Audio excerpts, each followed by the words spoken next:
नमस्कार दोस्तों, polytechnic study centre में आपका फिर से एक बार स्वागत है। तो आज हम फिज़िक्स का एक नया टॉपिक रिफ्लेक्शन ऑफ लाइट पढ़ने जा रहे हैं।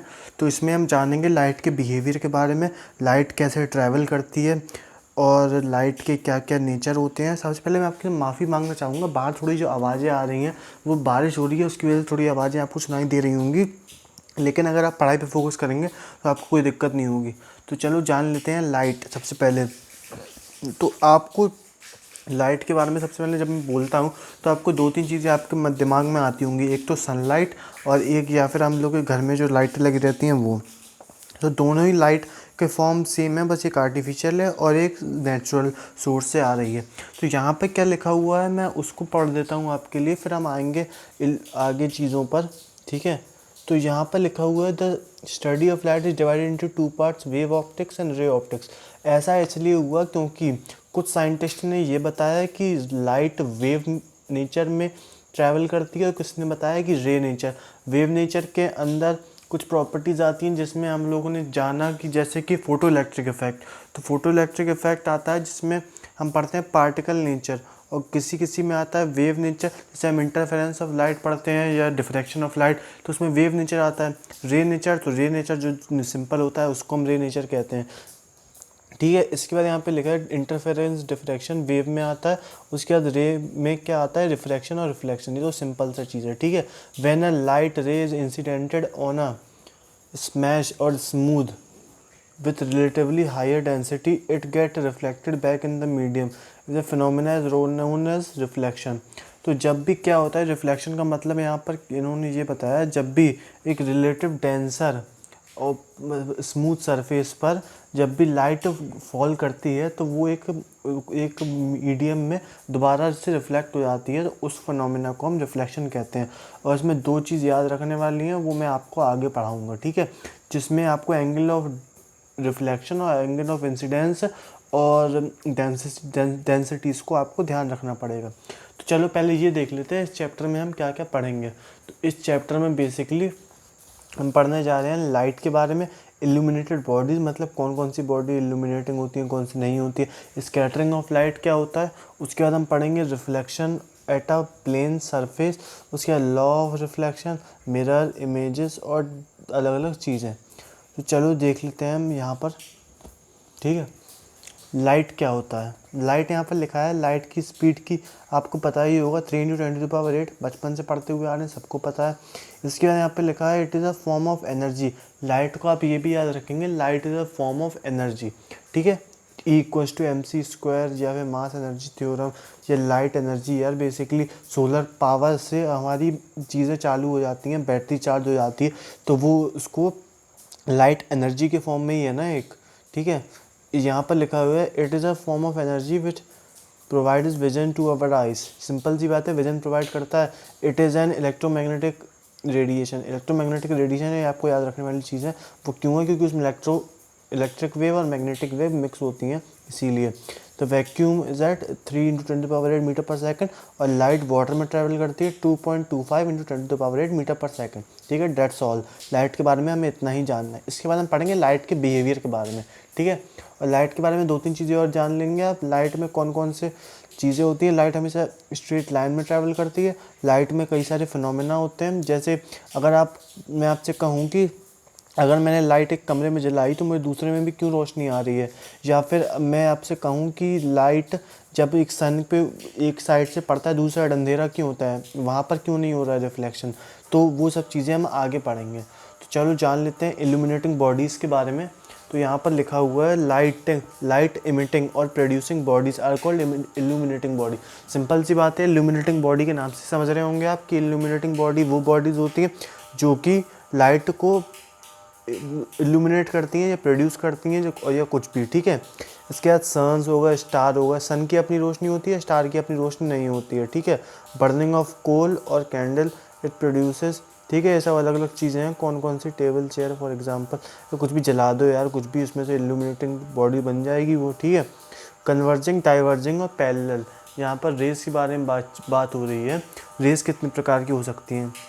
देखो, सबसे पहले मैं आपसे कहूँ कि आपने एक कॉन केव लेंस रखा, ठीक है, और कॉनकेव लेंस में से आपने लाइट पास कराई, तो लाइट ये कुछ ऐसा सा शेप का होता है, ठीक है।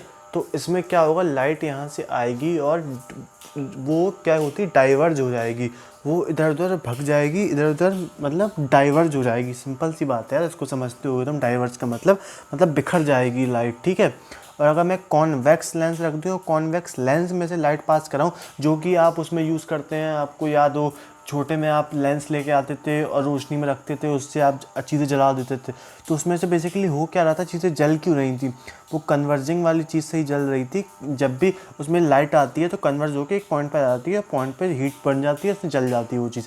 पैरेलल रेस, सिंपल पैरेलल, आप जब भी लाइट ट्रैवल करती है तो हमेशा आप देखेंगे कि वो एक पैरेलल दिशा में ही लाइट हमेशा ट्रैवल करती है, ठीक है। इसके बाद आगे चीज़ें आती हैं, scattering of light. Scattering of light यहाँ पर क्या लिखा है, स्कैटरिंग ऑफ लाइट मैंने बता ही दिया था आपको कैसी चीज़ें स्कैटर होती हैं। When light travel through a medium और air then several particle present air elevates the light ray in several directions. The phenomena is called scattering of light. Red color light ray deviate least and blue color most, ठीक है। ये VIBGYOR का concept है, ये आपको पता ही होगा, या फिर नहीं है तो बता दूं कि थोड़ा मैं जूम बैक कर दे रहा हूँ कि ज़्यादा से ज़्यादा चीज़ें दिखाई दें आपको। थोड़ा सा और जूम कर देता हूँ मैं, चलिए इतना काफ़ी है। तो आपको विबग्योर का कॉन्सेप्ट आपको पता ही होगा कि उसमें से फ्रीक्वेंसी घटती है, वेवलेंथ बढ़ती है इस पूरे कॉन्सेप्ट में। तो सबसे कम वही डेविएट होगी जिसकी फ्रीक्वेंसी सबसे ज़्यादा होगी। तो ऐसे करके चीज़ें होती हैं यहाँ पर, ठीक है। रिफ्लेक्शन क्या होता है, रिफ्लेक्शन ऑफ लाइट आपको थोड़ी समझने वाली चीज़ है। तो when light strike on a polished और smooth then it return back and this phenomena is called reflection of light. यहाँ पर क्या हो रहा है, यहाँ पर रिफ्लेक्शन नहीं हो रहा है, ये पूरा एक प्लेन समझ लीजिए आप, जिसमें से लाइट इंसिडेंट हो रही है, लाइट रे, और रिफ्लेक्ट हो रही है, ठीक है। और बीच में नॉर्मल है, यानी परपेंडिकुलर टू द सरफेस है। तो इसमें से बनने वाला इंसिडेंस रे और नॉर्मल के बीच में बनने वाला एंगल हमारा एंगल ऑफ इंसिडेंस, और नॉर्मल और ये जो लाइन जा रही है यानी कि रिफ्लेक्टेड रे, इसके बीच में बनने वाला जो एंगल है वो आर है, ठीक है। तो आई हमेशा इक्वल्स टू आर होगा, ये चीज़ आपको हमेशा याद रखनी है, ये कॉन्सेप्ट है, ठीक है। और ऐसा तब होगा जब आई नॉर्मल और आर मतलब इंसिडेंट रे, नॉर्मल और reflected ray lies in the same medium. तो आपको ये बात याद रखनी है। इंसिडेंट रे यहाँ पर क्या चीज़ बताई जा रही है, coming towards point of coincidence, मतलब पॉइंट ये ओ पे जहाँ पे काम हो रहा है पूरा। रिफ्लेक्टेड रे जो जा रही है normal perpendicular, angle of incidence, angle of reflection, ये सब चीज़ें तो आपको पता ही है। इसका लॉ ऑफ रिफ्लेक्शन मैंने आपको बता दिया, angle I equals to angle R. और आपको और चीज़ें याद रखनी है लॉ ऑफ रिफ्लेक्शन में, इंसिडेंस है, और तीनों चीज़ें lie should be lie in a same plane, ठीक है। ये मैंने आपको बता ही दिया था पहले। इसके बाद types of reflection, irregular reflection और रेगुलर रिफ्लेक्शन, ठीक है। मतलब बेसिकली स्मूथ या रफ सरफेस पर जो भी चीज़ें होती हैं जो परफेक्टली स्मूथ, तो रेगुलर होगा, यानी कि आई हमेशा इक्वल्स टू आर होगा, ठीक है। क्योंकि कोई भी चीज़ बिल्कुल स्मूथ सरफेस पर यहाँ पे भी दिखाई जा रही है आपको, लेकिन इर्रेगुलर यानी कि ऐसी टेढ़ी टाढ़ी, तो यहाँ पे हुआ तो एक चीज़ यहाँ भग जाएगी, कभी यहाँ भग जाएगी, कभी कुछ, तो हमेशा रेगुलर होगा, इस हमेशा इर्रेगुलर होगा।